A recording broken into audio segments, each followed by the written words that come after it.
I never thought a cup of coffee would ruin my life. The morning shift at Vincenzo's was supposed to be easy.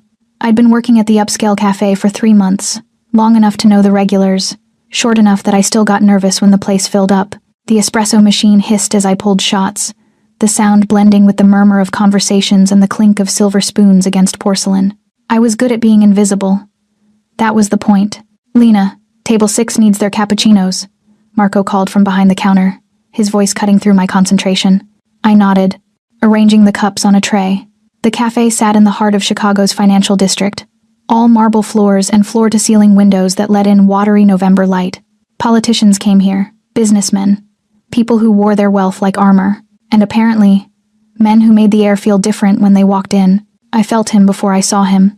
The conversations didn't stop exactly, but they changed. Became quieter, more careful.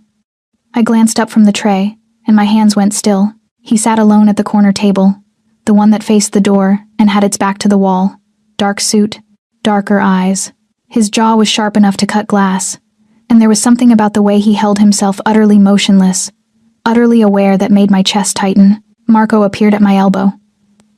"That's Alessio Marchesi," he whispered, his voice thin with something that might have been fear or respect or both. "Don't stare, don't linger. Just bring him his coffee and leave." "Who is he?" "Someone you don't ask questions about." I'd lived in Chicago long enough to understand what that meant. The Marchesi name appeared in newspapers, always in connection with legitimate businesses, real estate, construction, restaurants. But there were other stories too, the kind people only told in whispers. Organized crime, the Italian families who ran things from the shadows. I picked up the tray, my pulse suddenly loud in my ears. As I approached his table, I noticed details. The way his fingers drummed once against the wood, then went still. The expensive watch on his wrist, the fact that 2 men sat 3 tables away, watching him with the vigilance of guard dogs. "Your espresso, sir," I said, keeping my voice steady as I set the small cup in front of him. He didn't look at me. "I didn't order this." I blinked. "I'm sorry?" "I ordered an Americano. Black, no sugar." His voice was low, controlled, with an edge that suggested he wasn't used to mistakes. Heat crept up my neck. "I'll fix it right away." "Who made this?" The question hung in the air. Around us, I could feel people trying not to watch, trying not to witness whatever was about to happen. "I did," I said quietly. His gaze finally lifted to meet mine, and I forgot how to breathe. His eyes were the color of smoke before a fire gray with something burning underneath. They moved over my face slowly, as if he were memorizing every feature. My dark hair pulled back in a practical bun, the dusting of freckles across my nose that no amount of makeup could hide, the slight tremor in my hands that I couldn't quite control. "What's your name?" he asked. "Lena. Lena Rossi." Something flickered across his face. "Rossi, it's a common name," I said, though my throat felt tight. My father had died when I was 12, my mother 2 years later. The name was all I had left of them, and I'd learned not to examine it too closely, not to dig into the past they'd never explained. "Is it?" It wasn't a question. One of the men at the nearby table stood, his hand moving toward his jacket. Alessio raised one finger, barely a movement at all, and the man sat back down. "I'll make your Americano," I said, reaching for the cup. His hand caught my wrist. The touch was light but absolute, like he could snap my bones if he chose to but was deciding not to. His skin was warm. I could feel my pulse hammering against his fingers. "You work here every day?" he asked. "Morning shifts, Monday through Friday." "Not anymore." I stared at him. "Excuse me?" "You're done here. Collect your things. My driver will take you to your apartment. You have 30 minutes to pack what you need." The world tilted. "I don't understand." "You don't need to." He released my wrist and stood, towering over me. He was tall enough that I had to tilt my head back to meet his eyes, and there was something predatory in the way he looked at me now. "Someone put something in my coffee. Something that wasn't coffee. You brought it to me." My blood went cold. "I didn't.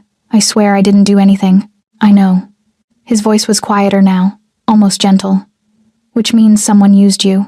And when my enemies realize you're not useful to them dead, they'll try to take you alive to see what you know." He buttoned his suit jacket with one hand, the movement casual despite his words. "You have 29 minutes now. I suggest you move." "I'm not going anywhere with you," I said, but my voice shook. He leaned down, his breath warm against my ear. "You witnessed an assassination attempt on Alessio Marchesi. You think you have a choice?" Then he walked toward the door, his men falling into step behind him, and I stood frozen in the middle of the cafe with my heart trying to break through my ribs. Outside, a black car pulled up to the curb, and I knew, with the certainty of a door slamming shut, that my life had just ended. I didn't pack. I ran. Out the back entrance of the cafe, through the alley that smelled of garbage and rain, my sneakers slapping against wet pavement. I had $90 in my pocket and a dead phone in my purse. My apartment was 15 blocks north, but I didn't go there. If he knew where I worked, he knew where I lived.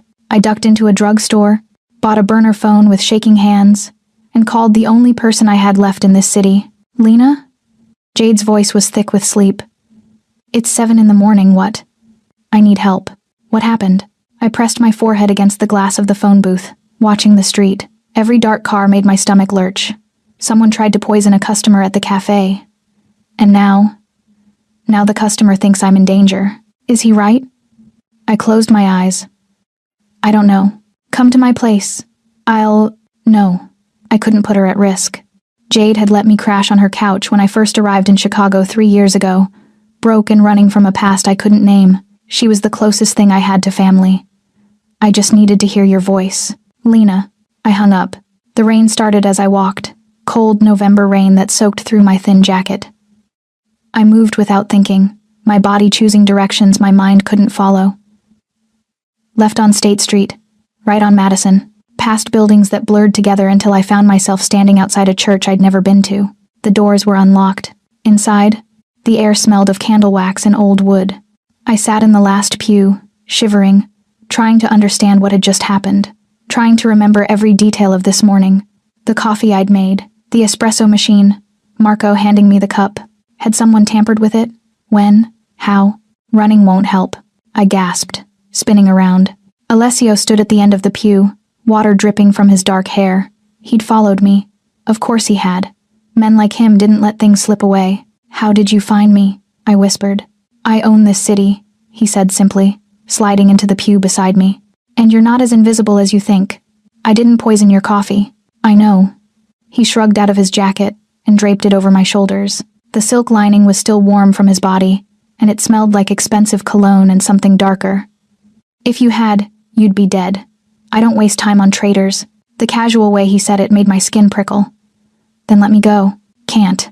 He leaned back against the wooden pew, his eyes fixed on the stained glass window above the altar. 3 hours ago, someone sent a message to every family in Chicago. They said they'd successfully infiltrated my organization, that they'd gotten close enough to touch my coffee. But they failed. They proved a point. His jaw tightened. And now every rival I have thinks there's a crack in my armor. A weak spot named Lena Rossi, who walks around unprotected, making coffee. I'm nobody, I said desperately. I'm not worth. You served me coffee. In my world, that makes you mine. He finally looked at me, and the intensity in his gray eyes made me feel like I was falling, which means anyone who touches you is declaring war. The words settled over me like a shroud. What do you want from me? I asked. I want you alive. He reached out slowly, giving me time to pull away, and brushed a strand of wet hair from my face. His fingers lingered against my cheek. I want you where I can see you, where I can protect you until I find whoever is trying to start this war. And then you go back to your life. Something flickered in his expression, there and gone. If you still want to. I should have been afraid.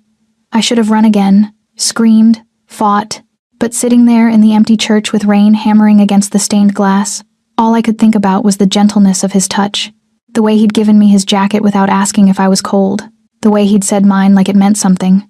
I need to call my friend, I said. Tell her I'm okay. Already done. I sent someone to check on her. She's safe. He stood, offering me his hand. Come on, I have people waiting. I stared at his hand. Long fingers, scarred knuckles, a silver ring on his right hand, engraved with something I couldn't read. If I go with you, I said slowly, what happens to me?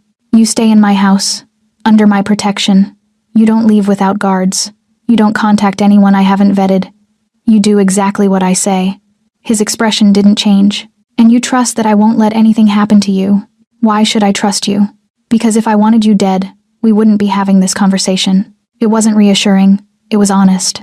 I took his hand. His fingers closed around mine, warm and certain, and he pulled me to my feet.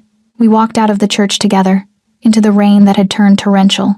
A black SUV waited at the curb, engine running. The door opened, and I climbed inside. As we pulled away from the church, I looked back through the rain-streaked window. The building grew smaller, and I had the strange sensation of watching my old life disappear. Alessio sat beside me in the darkness, close enough that I could feel the heat radiating from his body. Neither of us spoke, but when the car turned a corner and I swayed slightly, his hand steadied me and stayed there. The house wasn't a house, it was a fortress. We drove for 40 minutes, leaving the city behind for the North Shore suburbs. The estate sat behind iron gates and manicured hedges, a sprawling stone mansion that looked like something out of a Gothic novel. As we pulled up the circular drive, I counted at least 6 security cameras. "Welcome home," Alessio said dryly. A woman met us at the door, mid-50s, steel-gray hair pulled back in a severe bun, wearing a black dress that looked like a uniform. Her eyes swept over me with clinical assessment. "This is Teresa," Alessio said. "She runs the house. Whatever you need, ask her, Mr. Marchesi." Teresa's voice was crisp, professional. "The guest room in the East Wing is prepared." "No." Alessio shrugged off his wet jacket, handing it to someone I hadn't noticed standing in the shadows. "She stays in the room next to mine." Teresa's expression didn't change, but I felt the weight of her surprise. "Very well."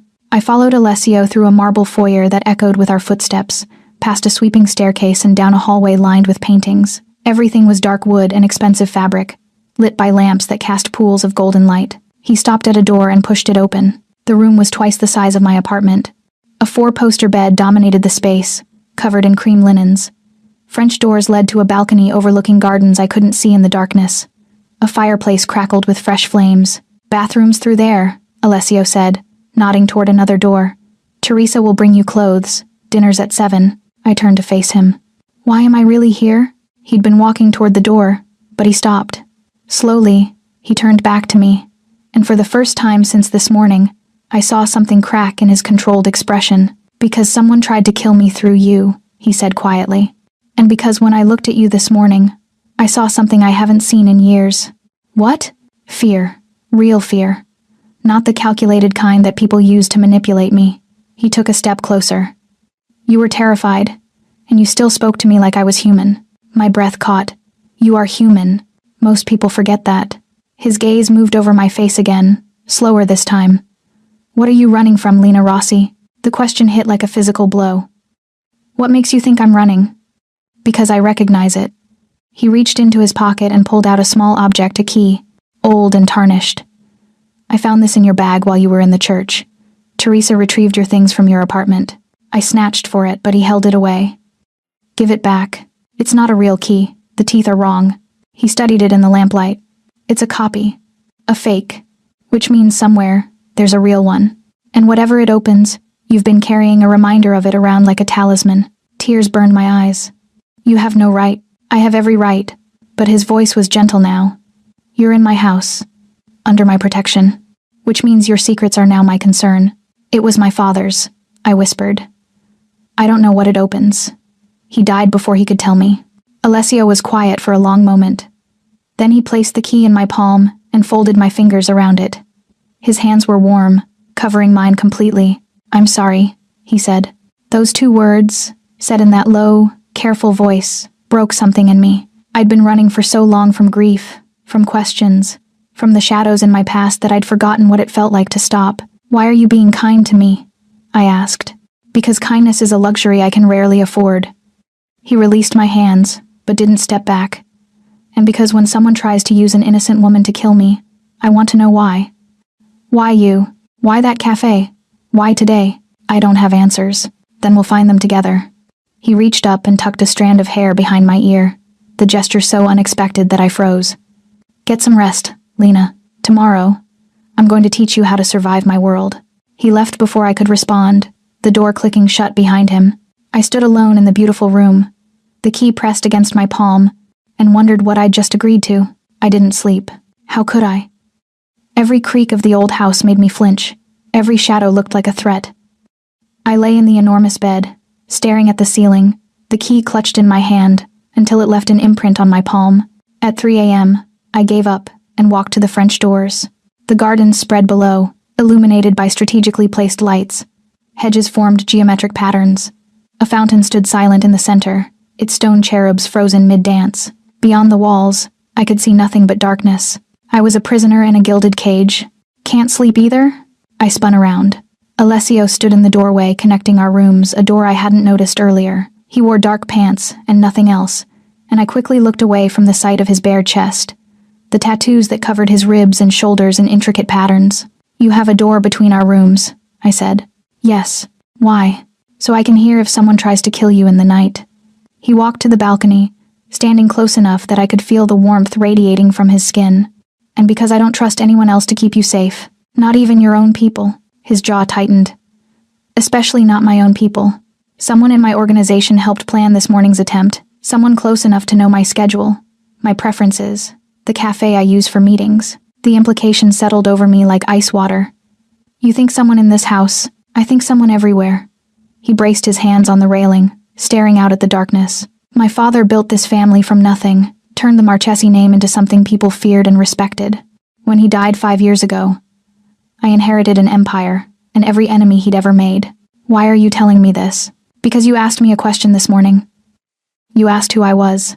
He turned to face me, and in the pale light, his features looked carved from stone. "I'm the man who keeps the peace in this city. The man who makes sure the violence stays contained, the innocent stay safe, the politicians stay bought. I'm the monster they need, so they can sleep at night." "You're not a monster," I said quietly. "You don't know me well enough to make that judgment. I know you didn't have to help me. You could have let them take me, used me as bait." The thought crossed my mind. His honesty was brutal. For about 3 seconds. Then I looked at you and saw something I haven't seen in this world in a very long time. "What?" "Innocence." He reached out and traced the line of my jaw with one finger, so gently I almost didn't feel it. Real, genuine innocence. Not manufactured, not performed. "You don't belong in this darkness, Lena. Then why keep me in it?" "Because leaving you in the light will get you killed." A sound echoed through the house, sharp, violent, glass breaking. Alessio moved faster than I thought possible, shoving me behind him as he pulled a gun from somewhere I hadn't seen. "Stay here. Lock the door after me. Don't open it for anyone but me." "What's happening?" "Now, Lena." He disappeared through the connecting door. I heard his footsteps running, heard shouts echoing from somewhere below. My hands shook as I turned the lock, then pressed my ear against the wood. Gunshots. 2, 3, 4. Then silence. I waited in that silence for an eternity, my heart hammering so hard I thought my ribs might crack. Minutes passed. 5, 10, 15. Then footsteps in the hallway. "Lena, open the door." Alessio's voice, but something was wrong with it. Strained, tight with pain. I opened the door. He stood there, blood soaking through his left shoulder, his gun still in his right hand. Behind him, 2 of his men dragged something wrapped in a tarp, something that used to be human. "Oh my God." I reached for him, but he caught my hand. "I'm fine. It's a graze." He holstered the gun and walked past me into my room, leaving bloody footprints on the cream carpet. "We had an intruder. He's been neutralized." "You're bleeding." "Teresa," he called, and within seconds, the woman appeared with a medical kit. She didn't even blink at the blood, just set the kit on the bed and began efficiently cleaning the wound. I stood frozen, watching as she worked, watching Alessio's face remain perfectly calm while she poured antiseptic into what looked like a bullet graze, watching him not even flinch. "The intruder," he said to one of the men hovering in the doorway. "What did he tell you before he died?" "Said he was hired through an intermediary, paid to breach the walls and retrieve the girl." The man's voice was flat, professional. He didn't know who hired him, just that they wanted her alive. Alessio's eyes met mine across the room. "They're moving faster than I expected." "Who?" I whispered. "Who wants me?" "That's what we're going to find out." He winced as Teresa tied off the bandage. "But first, we're going to make sure you know how to defend yourself." "I don't know how to use a gun." "Then you're going to learn." He stood, dismissing Teresa with a nod, and walked over to me. Up close, I could see the tension in his shoulders, the way he held his injured arm slightly away from his body. "Tomorrow morning, first thing, you're going to train with Marco." "The Marco from the cafe?" "No, different Marco. My head of security."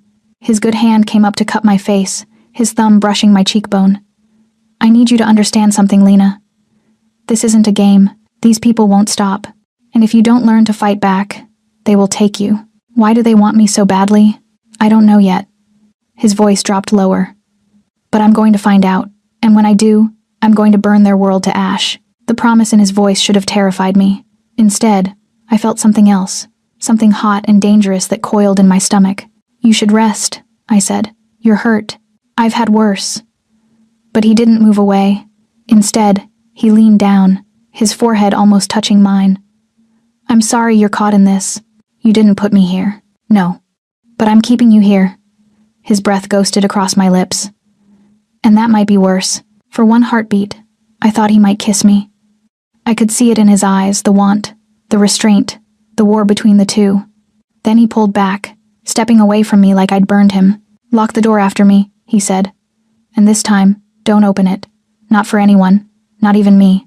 He left through the connecting door, and I heard the lock click on his side. I stood there in the dark room, smelling blood and gunpowder and expensive cologne, and realized that somewhere in the last 24 hours, my fear had transformed into something far more dangerous. Marco, the security Marco, not the cafe Marco, was built like a tank and had the personality of granite. Again, he barked. I adjusted my stance, the gun heavy in my hands. The basement shooting range echoed with each shot, the sound reverberating through my bones. I'd been down here for 3 hours, and my arms felt like lead. I said again. I fired. The bullet hit the target's shoulder instead of center mass. Marco grunted. Better, now faster. In a real situation, you won't have time to aim. In a real situation, I'll probably die, I muttered. Not if I can help it. Alessio's voice came from the doorway. He descended the stairs, moving carefully, his shoulder still bandaged beneath his crisp white shirt. How's she doing? She's got potential. Marco took the gun from my hands with surprising gentleness. Good instincts. Needs work on speed and accuracy, but she doesn't panic. That's rare, I noticed. Alessio stopped beside me, close enough that I could smell his cologne. Take a break, Lena. We need to talk. My stomach tightened. Did you find something? Come with me. He led me through the labyrinthine house to a room I hadn't seen before, a study with floor-to-ceiling bookshelves and a massive mahogany desk. Papers covered every surface. Photographs, documents, a map of Chicago with red pins marking locations I didn't recognize. Sit, he said, pouring 2 glasses of whiskey. It's 10 in the morning. It's been a long morning. He handed me a glass and settled into the chair across from me, wincing as he shifted his weight. I had my people dig into your background. Your father, Antonio Rossi, died when you were 12. Car accident. I know how my father died. It wasn't an accident. He pulled a file from the desk and opened it, showing me photographs I'd never seen. Crime scene photos. My father's car, crumpled against a concrete barrier. The brake lines were cut. Professionally, this was a hit. The room tilted. No, your mother, Sophia, died 2 years later. The official report says heart attack, but she was 36 and healthy. He pulled out another document. I think she knew what happened to your father. I think someone decided she knew too much. I couldn't breathe. Couldn't think. The whiskey glass shook in my hands.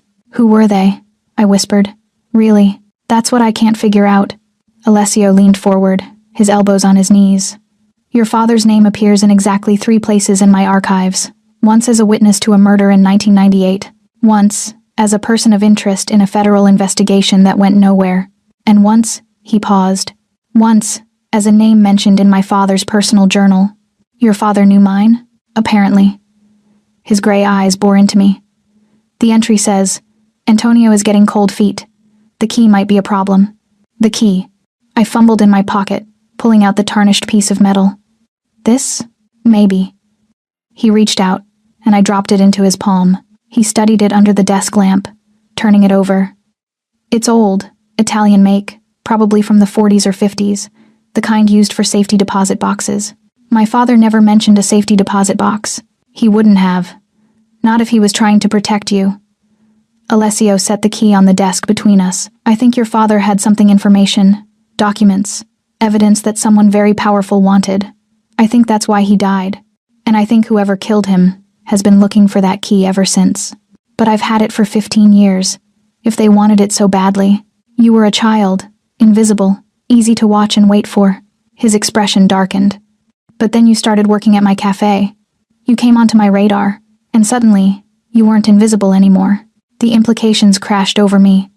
They tried to poison you to draw attention to me. Not poison, test. He stood, pacing to the window. The substance in the coffee wasn't lethal. It was a sedative, carefully measured. They wanted to see how I'd react. Wanted to see if I'd keep you close or throw you away. And you kept me. And I signed your death warrant. He turned back to me. And for the first time, I saw something that looked like guilt in his eyes. If I'd let you go, they might have left you alone a little longer. But I brought you here, under my protection. And now they know you matter to me. Why do I matter to you? The question came out softer than I intended. He crossed the room in 3 strides, pulling me to my feet. We stood inches apart, his good hand gripping my arm, his injured shoulder making him hold his body at an angle that suggested pain. Because I looked at you in that cafe and saw something pure, he said roughly. Because you looked at me like I was human instead of a weapon. Because every person in my life wants something from me, power, money, protection, death, and you just wanted to serve coffee and disappear. I still want to disappear. Too late. His thumb traced circles on my forearm. You're in this now, with me. And I don't know how to let you go. The confession hung between us, raw and dangerous. What if I want to go? I asked. Then I'll let you. His voice was barely above a whisper. But you'll die. Within a week. Maybe less. And if I stay, then I'll teach you to survive. I'll find out what your father knew. I'll track down every person who wants you dead. His grip tightened. And I'll burn them all. I should have been afraid of the violence in his voice. Instead, I felt something else, a dark thrill that raced down my spine and pooled in my stomach.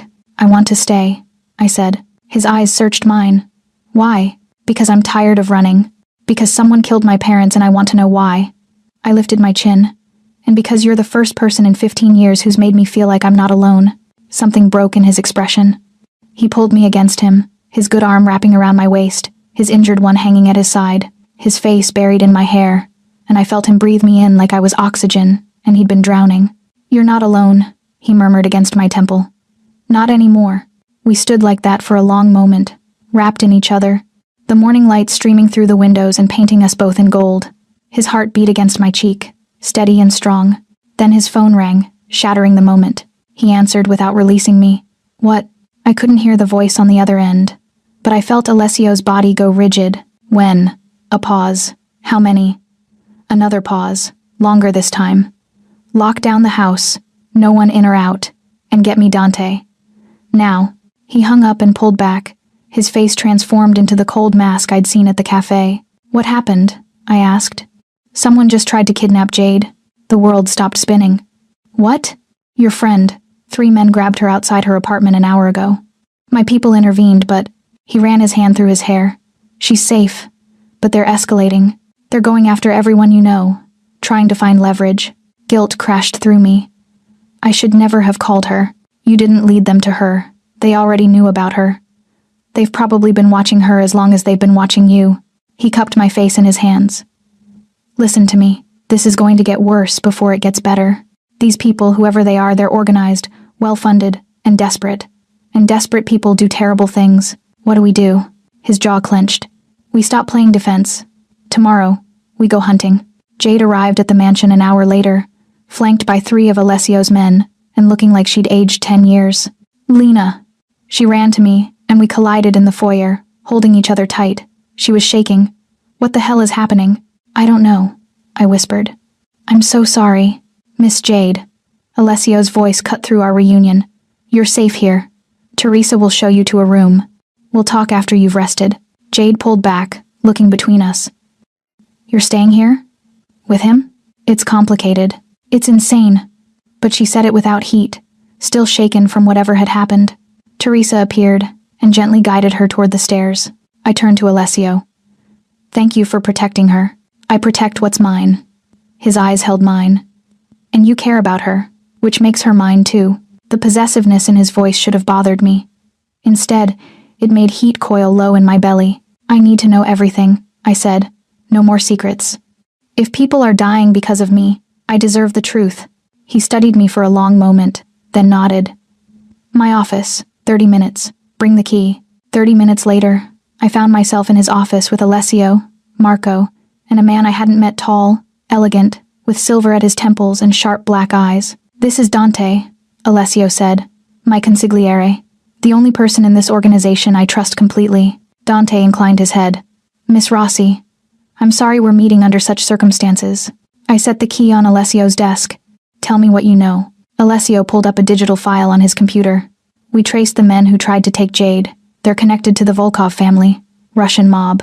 Normally we have a understanding with them. They stay east of the river, we stay west. But 3 months ago, Dmitry Volkov started making moves.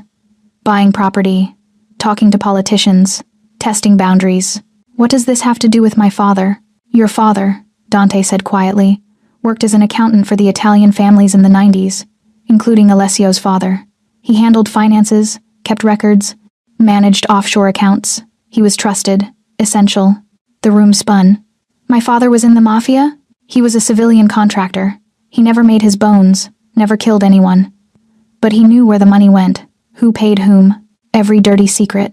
Dante pulled out an old photograph, my father, younger, laughing at some event, standing next to a man I recognized from news reports. Alessio's father. In 1998, Dante continued.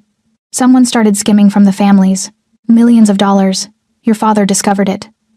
But before he could report who was behind it, he died. And the records he kept? I asked. Disappeared. Alessio leaned back in his chair. My father searched for years. That key, he gestured to the tarnished metal, was mentioned in your father's last phone call to mine. He said he'd hidden something, that if anything happened to him, the key would lead to the truth. But I don't know where it goes, I said helplessly. I've had it for 15 years. I don't know what it opens. We'll figure it out. Alessio's voice was certain. But first we need to understand why the Volkovs want you now. After all this time, why make their move? Marco spoke up.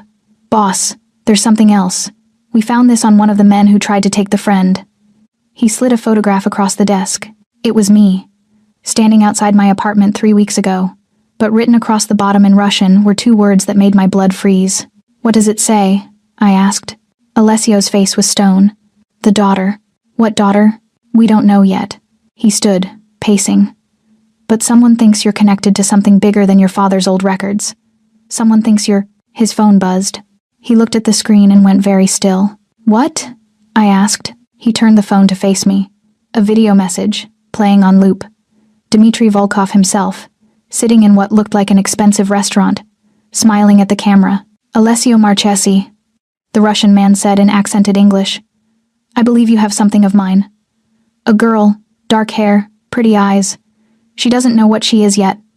But we do. Return her, and perhaps we can avoid unpleasantness. Keep her, and I will burn your city to the ground. The video ended. Silence filled the office. He called me something of his. I whispered. What does that mean? Alessio's jaw clenched so hard I thought his teeth might crack. When he spoke, his voice was deadly quiet. It means we just confirmed what I suspected. This isn't about your father's records. This is about blood. I don't understand. Your mother. Dante pulled up another file. Sofia Rossi. Born Sofia Volkov, Dmitry's younger sister. The world tilted off its axis. No, I said. No, that's impossible. She left Russia at 18, cut all ties with her family, changed her name, married your father, tried to disappear. Dante's voice was gentle. But blood doesn't disappear, Miss Rossi. And apparently, Dmitry has decided he wants his niece back. I couldn't breathe, couldn't think. My mother, my gentle, sad mother who died when I was 14, was Russian mob royalty. Lena. Alessio was in front of me suddenly, his hands on my shoulders. Look at me. I looked up into his gray eyes. Nothing changes, he said fiercely. You're still under my protection. No one takes you. Not Dmitry, not God himself. Do you understand? Why? I asked. Why protect me if I'm one of them? Because you're not. His thumbs traced my collarbones. You're not your blood. You're not your family. You're you, and you're mine. The claim in his voice made something inside me crack open. Alessio, I need you to trust me, he said. Can you do that? I thought about the last 48 hours. The violence, the blood, the way this man had upended my entire world. I thought about how he'd protected Jade, how he'd given me his jacket in the rain, how he'd held me in his office like I was precious. Yes, I whispered. I trust you. Something fierce and possessive flared in his eyes. Then he did something I didn't expect. He kissed my forehead. Soft, gentle, reverent. His lips lingered against my skin, and I felt his breath shudder. Then let me keep you safe, he murmured against my hair. No matter what it costs. And standing there in his office, surrounded by maps and files and plans for war, I realized I'd do anything to stay in this man's gravity, even if it destroyed us both. The war started at midnight. I woke to the sound of explosions, distant but unmistakable. The windows rattled in their frames. Somewhere in the house, alarms shrieked to life. Alessio burst through the connecting door, fully dressed, gun in hand. Get up, now. What's happening? Volkov's making his move. He threw a bulletproof vest at me. Put this on. We're evacuating. My hands shook as I struggled with the vest. He crossed to me in 2 strides and helped, his fingers quick and efficient. Where's Jade?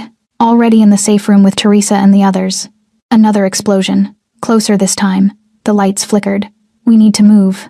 He grabbed my hand and pulled me into the hallway. Men ran in every direction, weapons drawn. I heard gunfire from somewhere below, sharp, rapid bursts that made my teeth rattle. They breached the perimeter. Marco appeared from a side corridor, blood streaming from a cut above his eye. Boss, they've got RPGs. The West Wing is compromised. How many? At least 30, maybe more. Marco's face was grim. They're not here to negotiate. Alessio's grip on my hand tightened. Get everyone to the tunnels. You'll come with us. Dante emerged from the smoke filling the hallway. Your father built those tunnels for exactly this scenario. We live to fight another day. I don't run. You do when you're protecting something more important than your pride. Dante's eyes flicked to me. Move, Alessio. That's an order. For a moment, I thought Alessio would refuse.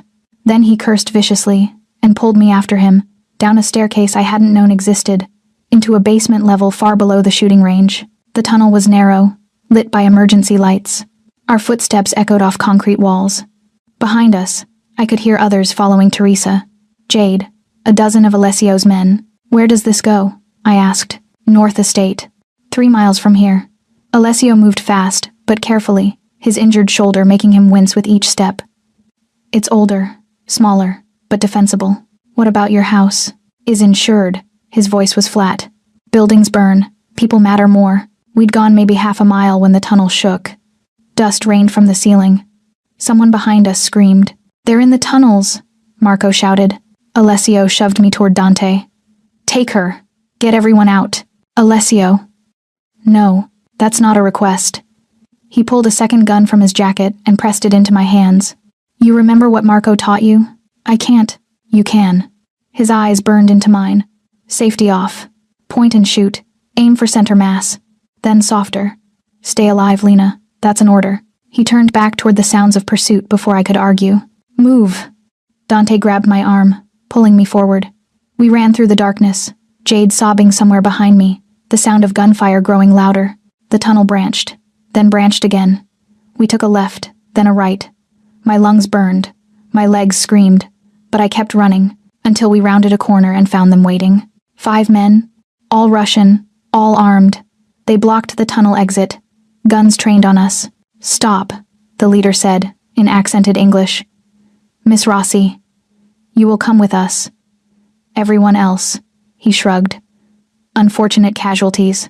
Dante raised his gun, but 3 red dots appeared on his chest. Don't, he said quietly to the rest of us. Everyone stay calm. Lena Rossi. The leader smiled. It didn't reach his eyes. Your uncle sends his regards. He is very eager to meet his niece. I'm not going anywhere with you. My voice shook, but I raised the gun Alessio had given me, chambering around like Marco had taught me. Touch any of these people and I'll kill you. Brave. The Russian's smile widened. But stupid. You're outnumbered, outgunned, and the lights went out. Complete. Absolute darkness. For 1 heartbeat, no one moved. Then chaos. Gunfire erupted, muzzle flashes illuminating the tunnel in strobe light bursts. I felt someone tackle me to the ground. Dante, covering me with his body. More shots, screaming, the smell of cordite and blood. Then silence. The emergency lights flickered back on. Alessio stood in the tunnel entrance behind where the Russians had been, smoke rising from his gun. All 5 men were down. Dead or dying? I couldn't tell. Everyone okay? His voice was cold, controlled, but when his eyes found me, something cracked. Lena? I pushed out from under Dante, stumbling toward him. I'm okay. We're okay. He caught me against him. his good arm crushing me to his chest. His heart hammered against my ear. I thought when I heard the guns. "I'm okay," I repeated, my voice muffled against his shirt. "You came." "Always." He pulled back just enough to check me for injuries, his hands running over my arms, my sides, making sure I was whole. "Did they touch you?" "No." Dante protected me. Alessio looked at his consigliere over my head. "Thank you." Dante just nodded, already moving to help the others. "We need to keep moving," Marco said. "More will come." But Alessio didn't move. He stood there holding me, his face buried in my hair, breathing like he'd run a marathon. "Alessio," I said softly. "We have to go." "I know." But still, he didn't release me.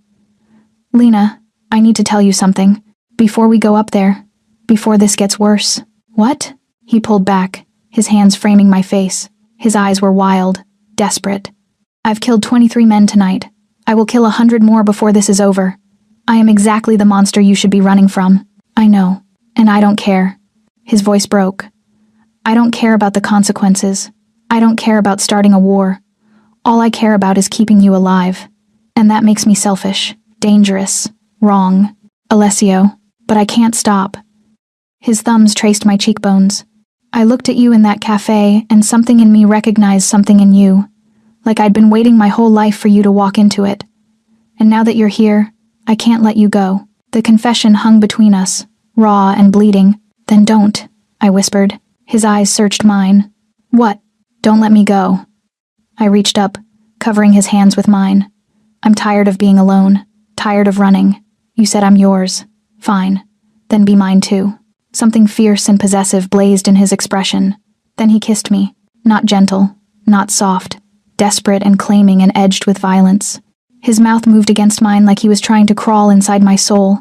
I kissed him back with everything I had, tasting smoke and gunpowder and something darker. When we broke apart, both breathing hard, I saw that everyone had politely turned away. "Let's go home," Alessio said roughly. "We don't have a home," I reminded him. "You said the mansion was burning." His smile was sharp and dangerous. "Then we'll build a new one. Out of ash and blood if we have to." He took my hand and led me toward the exit, toward the night and the war waiting above, and I followed willingly into the darkness. The North Estate was a fortress within a fortress, older, grimmer, built during Prohibition with murder holes in the walls and steel-reinforced doors. We arrived at dawn, exhausted and covered in dust. Alessio immediately went into command mode, posting guards, checking perimeters, making calls to allies I didn't know he had. I watched him transform from the man who'd kissed me in the tunnel to the ruthless boss who terrified an entire city. "He's protecting you," Jade said quietly. We sat in a small kitchen while Teresa made coffee. "I've never seen a man look at someone the way he looks at you. He barely knows me. Some things don't need time." She squeezed my hand.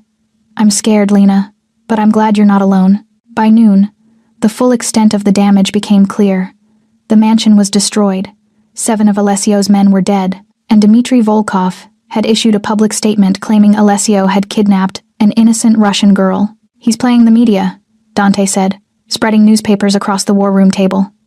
"Making you the victim, making us the villains. Can he do that?" I asked. "He's doing it." Alessio stood at the window, staring out at the grounds. He hadn't slept, hadn't eaten. Blood stained his shirt from where his shoulder wound had reopened. "The police are circling. The FBI is asking questions. He's forcing me into a corner. So we give them proof," I said. "We find whatever my father hid. We expose Dmitry for what he is." "With what?" Alessio turned, and I barely recognized him. His face was haggard, eyes bloodshot. "We have a key and theories. That's not evidence. Then we make him come to us." The idea formed as I spoke. He wants me alive. Wants to bring me back into the family. So I call him. I arrange a meeting. "Absolutely not." "On neutral ground," I continued, talking over his refusal. "Somewhere public. We wear wires. We get him on record admitting what he did." "He'll never admit to anything," Dante said. "He's too smart. But he'll want to convince me."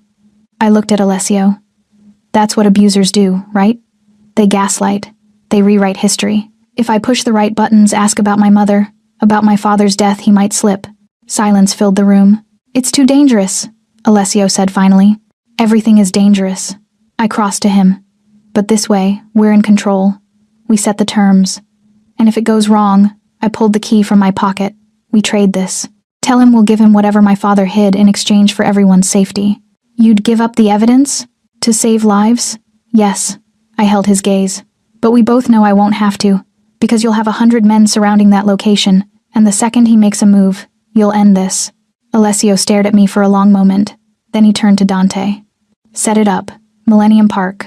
Tomorrow at noon. Public enough that he can't try anything obvious. Open enough that we can see threats coming. Boss, do it. His voice was steel. Then to me, you and I need to talk. Alone. He walked out of the war room, and I followed. He led me to a bedroom on the second floor, sparse, functional, clearly unused. The moment the door closed, he rounded on me. What the hell were you thinking? His voice was quiet, deadly. Volunteering yourself as bait? I was thinking that people are dying because of me, I shot back. I was thinking that maybe I'm tired of being protected like I'm made of glass. You're not made of glass. You're made of flesh that bleeds and bones that break. He stalked toward me. Do you have any idea what Dmitri will do if he gets his hands on you? Tell me. He'll take you to Russia, marry you off to some ally to secure a political alliance, and if you resist, he'll break you piece by piece until you're too scared to fight anymore. His hands fisted at his sides. I've seen what men like him do to women. I won't let that happen to you. Then help me stop him. I grabbed his shirt, pulling him closer. Stop treating me like a victim and treat me like a partner. I'm in this now. I'm in it with you. And I'm not leaving. You should. His voice cracked. You should run. Get on a plane. Leave the country. Disappear. I'd help you. Give you money, new identity, everything you need. Is that what you want? What I want doesn't matter. Answer the question. I didn't let go of his shirt. Is that what you want? For me to leave? His jaw clenched. No. Then stop pushing me away. I'm trying to keep you alive. I'm already alive. My voice rose.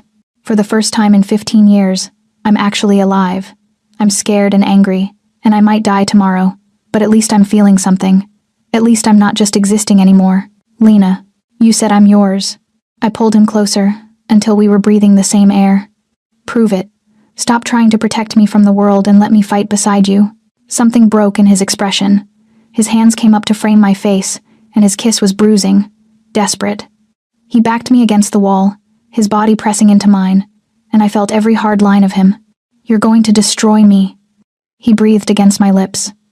You're going to be the end of everything I've built. Good. I kissed him back just as hard.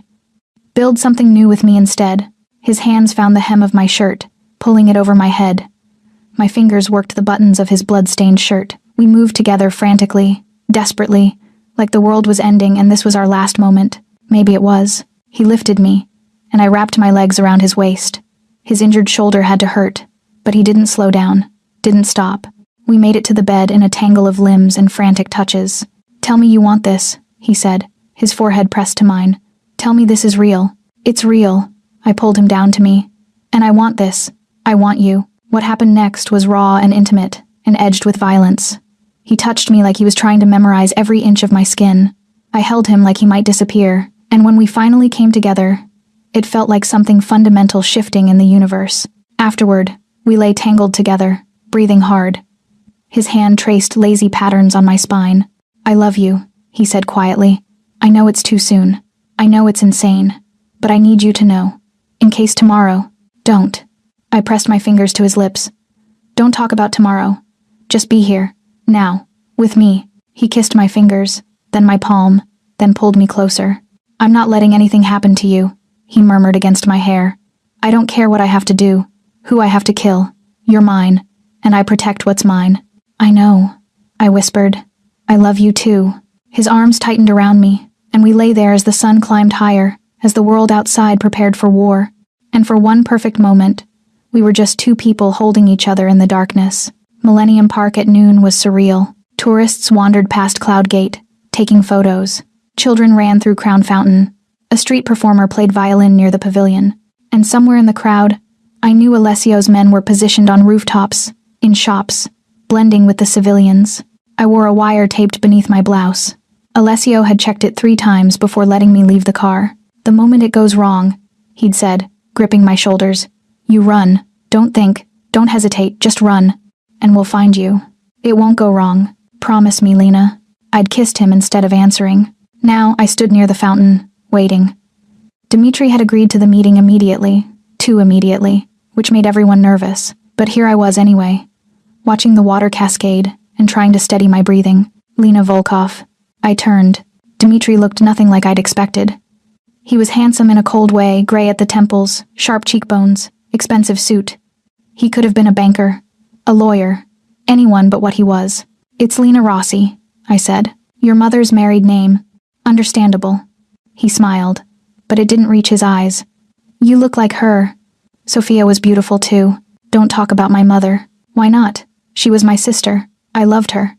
He moved closer, hands in his pockets, non-threatening, casual. "I mourned her when she died, and I mourned the niece I never got to know. You didn't know her because she ran from you, from all of you. She ran from responsibility, from family." His voice hardened slightly. "She was selfish. She chose a nobody accountant over her own blood. She chose love. Love." He said it like a curse. "Love got her killed. Love got your father killed. Love is weakness, Lena. And the Volkovs don't survive by being weak." "Then why do you want me?" I asked. "If I'm the daughter of weakness." "Because you're also the daughter of strength. Russian strength. It's in your blood, no matter how much American coffee you serve." He circled me slowly. "You survived, didn't you? Orphaned at 14, alone in a foreign city. Most girls would have crumbled. But you adapted, fought. That's Volkov blood. That's human resilience. It has nothing to do with you, doesn't it?" He stopped in front of me. "I've been watching you for 3 years, Lena, since you turned 21, waiting for the right moment. And then you went to work for Alessio Marchesi, my biggest rival, and everything accelerated. You tried to poison him. I tested his security, and proved what I already knew: he's getting soft." Dmitri's smile turned sharp. "He's weak for you. That's useful. I'm not going back with you." "Yes, you are." He reached into his jacket slowly, showing me he was pulling out a phone, not a weapon. "Because if you don't, I'll kill everyone you love. Starting with your friend Jade." He turned the phone toward me. The screen showed live video. Jade, tied to a chair in a dark room, blood on her face, terror in her eyes. My heart stopped. "You said neutral ground. I said I'd meet you here. I never said I came alone." His smile widened. "My men took your friend an hour ago. Very quietly. Very efficiently. Marchesi's people never even noticed. Behind me, I heard movement. Alessio's voice in my earpiece. 'Lena, get out of there, now.' But I couldn't move, couldn't breathe. 'Here's what happens next,' Dmitri said calmly. 'You come with me, peacefully, and I let your friend go. You resist, you run, you signal your boyfriend.' He shrugged. 'Well, pretty girls can endure a lot of pain before they die. Don't hurt her,' I whispered. 'Please.' 'Then come.' A black car pulled up to the curb. The door opened. 'Lena, don't.' Alessio's voice in my ear, desperate. I pulled the wire from beneath my blouse and dropped it on the ground. 'I'm sorry,' I said to the microphone, knowing he could hear me. 'I'm so sorry.' Then I walked toward the car. Dmitri followed, his hand on my elbow, guiding, not forcing. To anyone watching, we looked like family, like reunion. The door closed behind us. As the car pulled away, I looked back through the tinted window. I couldn't see Alessio, but I knew he was there, watching, probably already moving. 'Smart girl,' Dmitri said beside me. 'That's the Volkov blood showing.' I didn't answer. I just closed my eyes and prayed that Alessio was as good as everyone said he was. The warehouse was on the south side, abandoned and perfect for terrible things. They didn't hurt me, not yet, just locked me in a small room with a chair and a bucket and one dim bulb hanging from the ceiling. Hours passed, or maybe minutes. Time felt strange. The door opened. Dmitri entered, holding a folder. 'I thought you might want to see this, since you're so interested in your father's secrets.' He dropped the folder on the ground near me. Inside were photographs, documents, my father's handwriting. 'He was stealing from us,' Dmitri said. 'From the Russians and the Italians both. Skimming money, hiding it in offshore accounts. He thought he was clever.' He crouched down beside me, but he wasn't clever enough. 'And when we found out, we had to make an example. You killed him.' I gave the order. 'Yes. No shame, no regret. And I had your mother killed too when she started asking questions. She knew too much, loved too much, became a liability.' Rage burned through me, hot and clarifying. 'You murdered your own sister. I protected my family.' He stood. 'And now you'll do the same. You'll marry who I tell you to marry. You'll smile and be grateful. And maybe, if you're useful enough, I'll let you live. Alessio will come for me. I'm counting on it." Dimitri smiled. "I've wanted an excuse to destroy the Marchesi family for years. Now your boyfriend will walk right into my trap trying to save you." He moved toward the door. "You should rest. Tomorrow's going to be a very long day." The door closed. I sat in the darkness. My father's documents spread around me, and tried not to panic. But all I could think about was Alessio's face, his hands on my skin, his voice saying, "I love you." "I'm sorry," I whispered to the empty room. "I'm so sorry." And then I heard it, distant, faint, but unmistakable. Gunfire. The gunfire got closer. I stood, pressing myself against the wall, my heart hammering. The single bulb flickered. Shadows danced. Then the door exploded inward. Alessio stood in the doorway, backlit by flames, holding a gun that still smoked. Blood covered his shirt, his own or someone else's. I couldn't tell. His eyes found mine across the room, and the relief in them was devastating. "Lena." I ran to him, and he caught me with his free arm, crushing me against him. "You're okay. Thank God. You're okay. Jade. We have her. Marco got her out 10 minutes ago. She's safe." He pulled back, checking me for injuries. "Did they hurt you?" "No. But Dimitri, he showed me things about my father." Later, he grabbed my hand. "We need to move. This whole place is coming down." We ran through corridors filled with smoke and bodies. Alessio's men were everywhere, methodically clearing rooms. I tried not to look at the carnage. We made it outside just as the warehouse erupted in flames behind us. "Where's Dimitri?" I asked. Alessio's jaw clenched. "Ran, like the coward he is. But we'll find him. He killed them." My voice broke. He admitted it. He killed my parents because my father discovered he was the one stealing. Dimitri was embezzling from both families. My father was going to expose him, so Dimitri had him murdered and framed someone else. Alessio's eyes widened. "The documents are in there." I gestured to the burning building, but I remember what I saw. Account numbers, dates, names. My father documented everything. "You're sure?" "Yes." I met his gaze, and I can testify. To the police, the FBI, whoever will listen.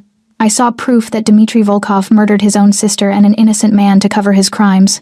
A slow, dangerous smile spread across Alessio's face.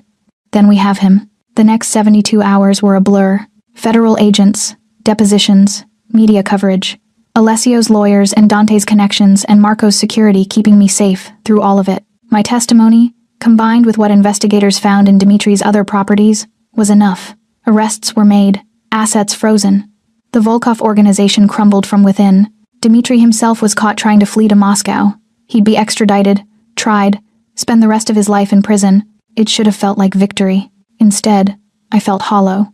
I sat in Alessio's new safe house, a penthouse downtown with views of the lake, and stared at my father's key. The key that had started everything. "We found what it opens," Alessio said, entering with coffee. "A safety deposit box in a bank that closed in 2005. The contents were transferred to a government warehouse. Does it matter anymore?" "It matters to you." He set the coffee down and pulled me against him. "We can get access. See what he left. Maybe there are answers. Or maybe there's just more pain." I rested my head on his shoulder. "I don't know if I want to know anymore." "Then we don't look." His arms tightened. "We move forward. Together. Together." I tasted the word. "What does that look like?" "You're still..." I gestured vaguely. "You still run an empire. A legitimate one." His voice was firm.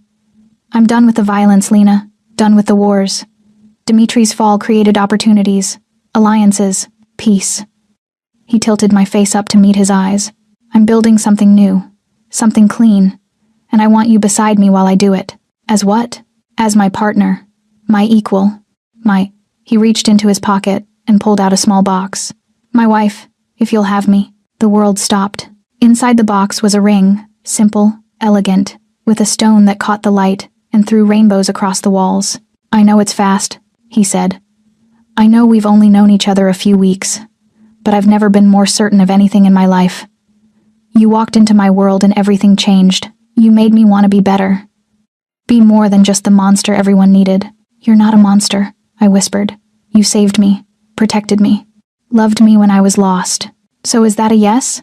I looked at the ring, at his face scarred and beautiful and open in a way I knew he showed no one else. I thought about everything we'd survived, everything we'd lost, and I thought about building something new from ash and blood. Yes, I said. Yes, I'll marry you. He slipped the ring on my finger, and then he kissed me. Soft and sweet and full of promise. When we broke apart, I was crying. What's wrong? He asked, wiping my tears. Nothing, I laughed. Everything's right. For the first time in my life, everything's right. 6 months later, the wedding was small, private. Just Jade and Dante and Marco and Teresa. No press, no spectacle. Just two people choosing each other in front of the people they loved. Afterward, we stood on the penthouse balcony, watching the sun set over Lake Michigan. Do you ever regret it? I asked. Giving up the power? The control? Never. Alessio's arms wrapped around me from behind, his chin resting on my shoulder. I traded an empire for something better. I traded fear for love. Very poetic for a former mob boss. Former mob boss, he repeated, laughing. I like the sound of that. Below us, the city lights began to flicker on. Chicago, spreading out in all directions. The city where I'd been lost. Where I'd been found. Where I'd learned that sometimes salvation comes from the darkest places. I love you, Alessio murmured against my neck. My brave, brilliant wife. I love you too, I said. My dangerous, devoted husband. We stood there as darkness fell, wrapped in each other, watching the city transform. And somewhere in my pocket, my father's key rested still mysterious, still unanswered. But for the first time in 15 years, I didn't need to know what it opened. I'd already found what I'd been searching for. Home.